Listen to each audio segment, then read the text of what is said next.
Hi, thank you for joining me today. We're going to discuss shell stretch, which in yoga is referred to as Balasana and also called child's pose.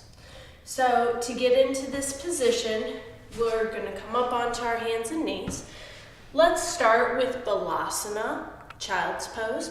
We're going to take our knees as wide as the mat. We're going to bring our big toes to touch each other behind us. Let your hips lower toward your heels. And as I'm sitting back, I'm really working on tilting my pelvis out.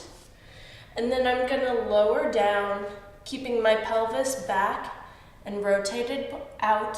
And I'm going to lower and let the top of my head rest down on the mat. As we're in this position, you might wonder, what are we working on? What is our goal? You want to work on softening in this upper thoracic area. Think of letting your heart melt toward the floor.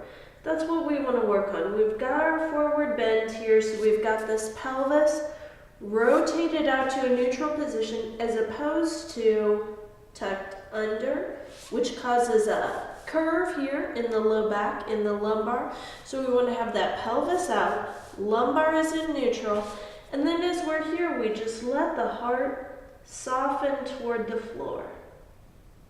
Now we can be in an active position where the hands press into the mat, the elbows are straight, triceps are lifted up off the floor, or we can be resting where we remove the muscular energy in the arms.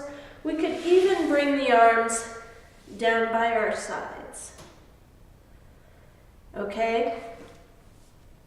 The great thing about this pose is it's not just a resting pose, although it is very comfortable and very resting.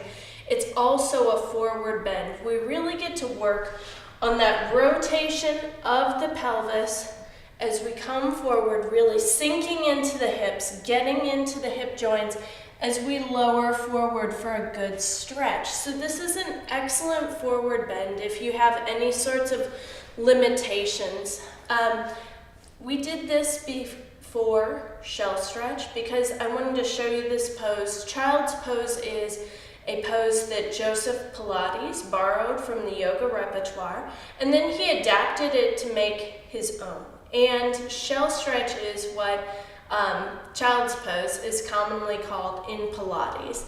So to do shell stretch, your legs are going to be parallel, and the legs can be all the way together or they can be separated, however is most comfortable.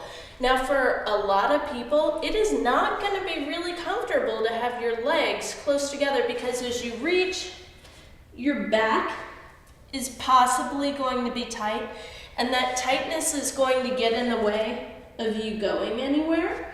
And it feels a little weird just to have your head dangle in space without it touching down on anything. So you can separate your legs are still parallel, sit back toward the heels, and then you'll lower forward. I always kind of walk out on my fingertips. And see, my head comes a lot closer to the mat, but still it's not able to come all the way down like it was in child's pose because I do have a tight spine. I also want to point out, in this position, notice how the lumbar of my spine right here is rounded. I have pressure coming up into my low back. I'm getting a stretch through here, which feels very nice, but if I have any sort of disc issues in my low back, possibly any sort of low back pain right now, I think you want to go ahead and you want to do the child's pose with the knees wide, the big toes touching. This is going to let that lumbar spine be in a neutral position, and I think it's going to help out with your low back pain. Thank you very much for spending time with me, and I hope you've enjoyed the information I've been giving you. If you have, please subscribe to my channel, like me on Facebook, and go to my website, www.custompilatesandyoga.com.